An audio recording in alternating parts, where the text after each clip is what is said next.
আপনার কি হাঁটু, কোমর, হাত বা পায়ের জয়েন্টে বারবার ব্যথা হয়? সকালে ঘুম থেকে ওঠার পর জয়েন্ট শক্ত লাগে, হাঁটাচলা করতে কষ্ট হয়?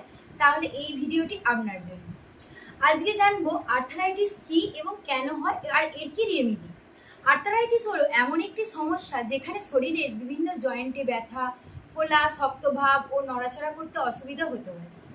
এটি সাধারণত হাঁটু, কোমর বা হিপ জয়েন্টে, হাতের আঙুল বা কবজি বা পায়ের আঙুল বা গোড়ালি, কাঁধ বা কনুইয়ে হতে পারে।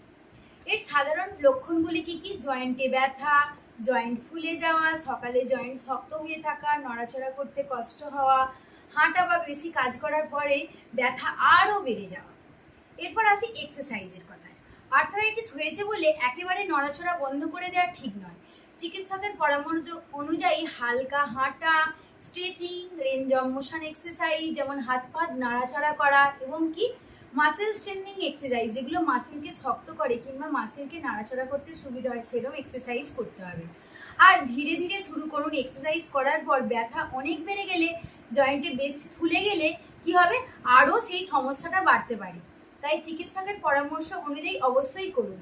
আর নিজের ইচ্ছায় দীর্ঘদিন পেন কিলার খাবেন না। জয়েন্টের তীব্র ব্যথা, বেশি ফোলা বা দৈনন্দিন কাজ করতে সমস্যা হলে অবশ্যই চিকিৎসকের পরামর্শ নিন। অবশেষে জেনে নিন আর্থারাইটিস হলে কি কি খাবেন আর কি কি এড়িয়ে চলবেন। কি কি খাবেন? মাছ, বিশেষ করে ওমেগা-3 সমৃদ্ধ মাছ, ডাল, ডিম, শাকসবজি, মৌসুমি ফল, দুধ যদি সহ্য হয় দুধটা, কিংবা পর্যাপ্ত জল। অন্যদিকে অতিরিক্ত ভাজা পোড়া খাবার, ফাস্ট ফুড খাবার কিংবা অতিরিক্ত চিনি, মিষ্টি, অতিরিক্ত লবণ কমিয়ে চলুন। ওজন বেশি হলে ধীরে ধীরে ওজন নিয়ন্ত্রণে আনার চেষ্টা করুন। মনে রাখবেন, আর্থারাইটিসের ব্যথাকে শুধু বয়সের সমস্যা বলে অবহেলা করবেন না। সঠিক খাবার, নিয়মিত উপযুক্ত এক্সারসাইজ, ওজন নিয়ন্ত্রণ বা প্রয়োজনে চিকিৎসকের পরামর্শই এই 4টি বিষয়ই জয়েন্টের ব্যথার যত্নে উপযুক্ত গুরুত্বপূর্ণ যত্ন হিসাবে আপনি ভাববেন। নিজের যত্ন নিন, সুস্থ থাকুন। Thank you.